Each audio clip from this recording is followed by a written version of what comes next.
Aukščiausio šalyje pėsčiųjų tilto vietoje kadaise stovėjo didelis traukinių eismui skirtas tiltas. Geležinkelio bėgiai driekėsi per šiandien esančias atokes ir miškingas teritorijas. Vienoje jų iki šiol yra išlikęs paslaptingas tunelis su išskirtinė istorija. Apie tai plačiau šiame neatrastų Lietuvos vietų epizode.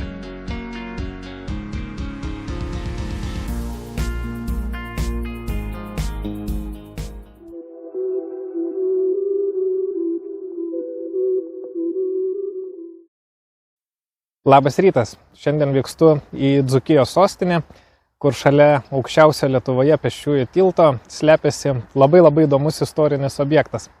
Labai nekantrauju jį pamatyti, tad keliaujam kartu, pasigrožėsim vaizdais, nepamirškit paspausti like, užsiprenumeruoti kanalo ir keliaujam pirmyn į epizodą.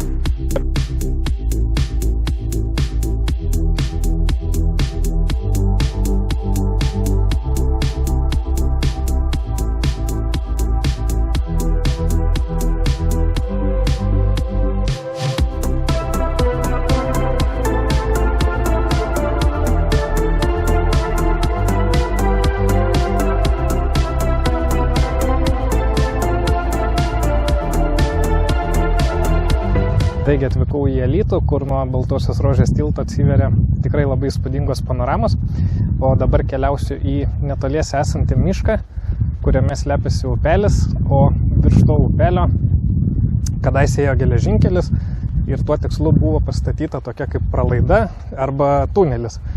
Tai einam į to tuneliuko paieškas ir žiūrėsim, kaip seksis jį pasiekti, nes teko skaityti komentarų, kad kai kuriems sunkiai gana sekėsi rasti ieškotojams, tai keliaujam, pažiūrėsim, koks vaizdelis tenai. Tai maždaug va toj vietoj į Nemuną įteka Motirties pavadinimo upelis ir tenai yra ta upės pralaida, tai varom į mišką ir pabandysim ją susirasti.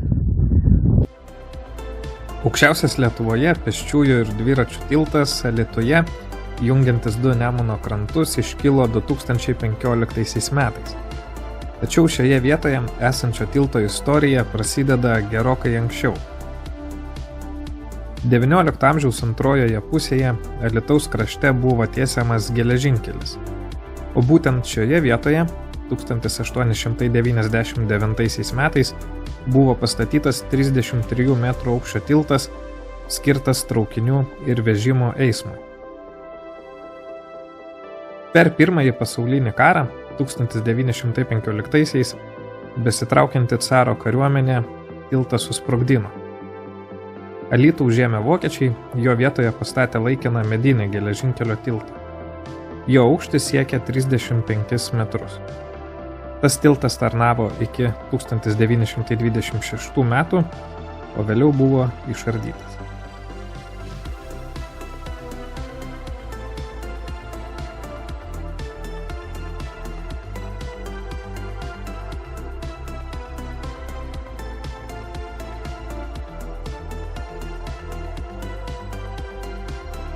Tai kol kas visai viskas aišku, kur čia žygiuot, nuorodos turbūt nesenai, bet atsirado ir paklysti čia tikrai sudėtinga, tai praėjau pro tokius sodus, dabar esu jau įžengęs į mišką ir čia netoli už kelių šimtų metrų turėtų būti ta pralaida.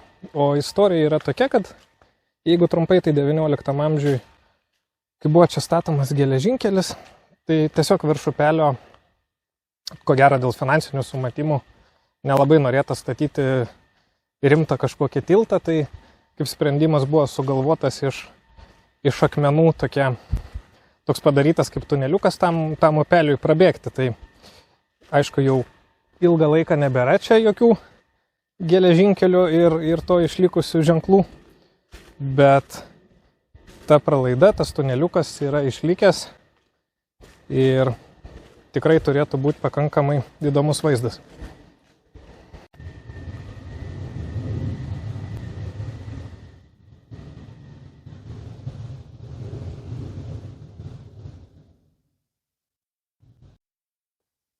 Nu va, jau mes visai nebetoli tikslo, kaip rodo ženklai.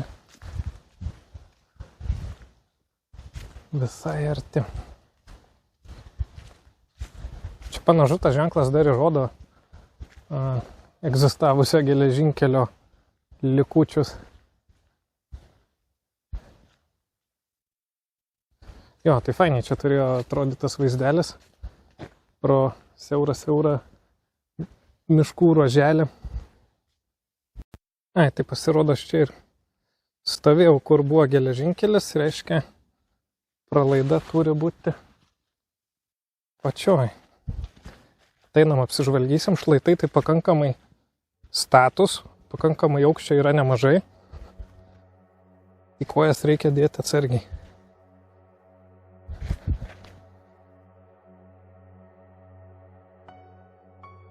Ši dabar jau neegzistuojanti geležinkelio atšaka prieš 100-metį jungė Alytų ir Varėną. Šalia Varėnos esančiame Glūko miške iki šiol slepiasi ne vienas su tuo susijęs objektas, o apie tai pasakojau ankstesnėme kelionio po neatrastas Lietuvos vietas epizode. Čia dar stovi išlikęs artilerijos geležinkelio stoties pastatas, o šalia jo prieš beveik 130 metų buvo pastatytas tiltas per Varėnės upę. Šis tiltas buvo susprogdintas, o vėliau atstatytas. Bet 1925 metais buvo nuspręsta dėl itin blogos būklės jį uždaryti ir išardyti.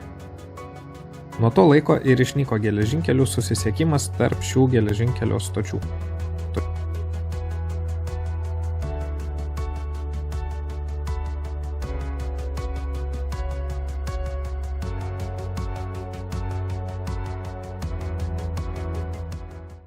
Nu va, štai ir tuneliukas visų gražumu. Tikrai atrodo pakankamai įspūdinga, tokioj visiškai laukiniai gamtoj. Čiurlena upelis. Nu, fainas tikrai objektas. Nu, kad jau atėjom, tai ko gero reikia ir išmėginti tą tunelį pasižiūrėti, koksgi čia vaizdas. Tai ilgis siekia apie 62 metrus.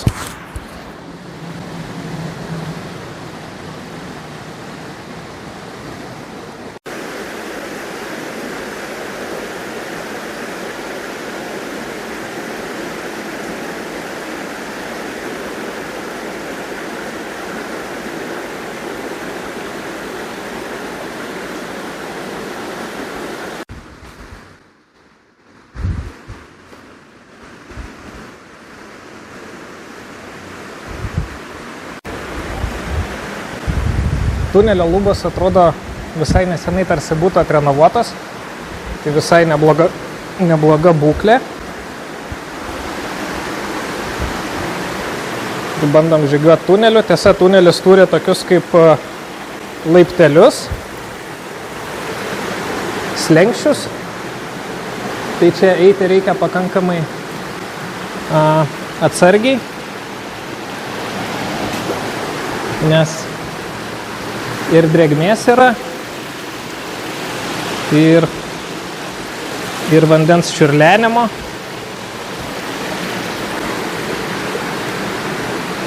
Tai ir nenuslysti reikia.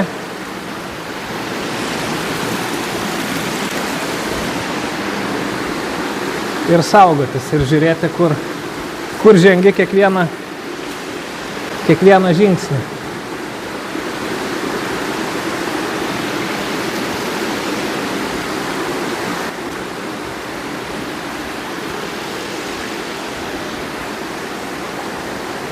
Nu va, ir šviesa tunelio gale.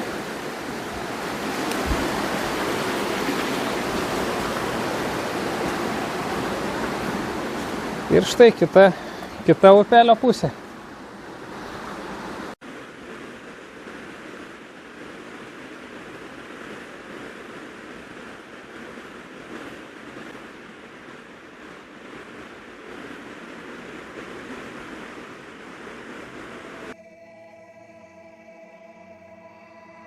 Upelio pralaida arba kitaip tunelis buvo sumūrytas iš didelių akmenų. Tunelio plotis siekia kiek daugiau nei 3 metrus. Siekiant pristabdyti vandens srovės greitį, čia buvo įrengta 10 laiptelių. tad tunelio aukštis jo galuose skiriasi beveik 2 metrais. Vienoje pusėje 7 metrai, kitoje kiek daugiau nei 5 metrai. Šaltiniuose rašoma, kad čia apsistoja šikšnosparniai, nors gyvai ir neteko jų sutikti. Antrojo pasaulinio karo metu šiame tunelyje nuo lėktuvo antskrydžių slėpėsi aplinkinių vietovių gyventojai.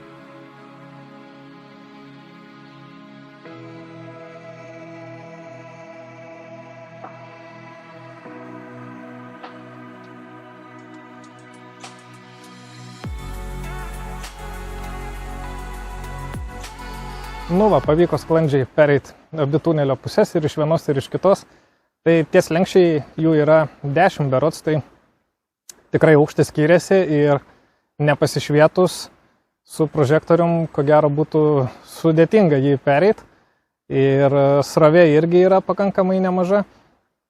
Tai pakankamai reikia atsargiai žiūrėti, kur dedi žingsnius, bet apskritai tai labai verta čia pasilankyti, sakyčiau, šitam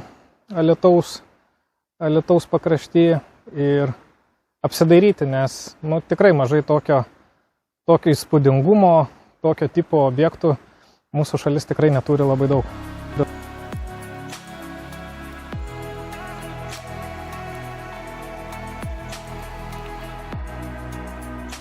Iki šiol yra išlikęs senosios Alytaus geležinkelio stoties pastatas. Tuometinė stotis buvo įkurta 1899 metais. Tačiau plečiantis miestui buvo nutarta, kad geležinkelis yra strategiškai nepatogioje vietoje, aplinkiniams gyventojams kelia triukšmą ir teršia orą. Tad miesto pakraštyje buvo atidaryta nauja stotis, o senieji geležinkelio bėgiai buvo išardyti. Paskutinis traukinys iš senosios Alytaus geležinkelio stoties išriedėjo 1997 metais.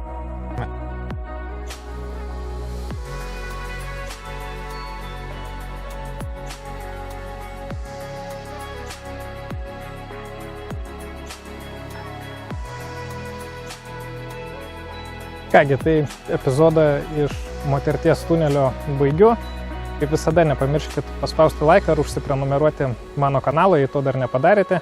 O daugiau įdomiausių kelionių po Lietuvą atradimų galite rasti mano Contribui puslapyje. Tai ką, iki kitų susitikimų ir pasimatysim jau netrukus.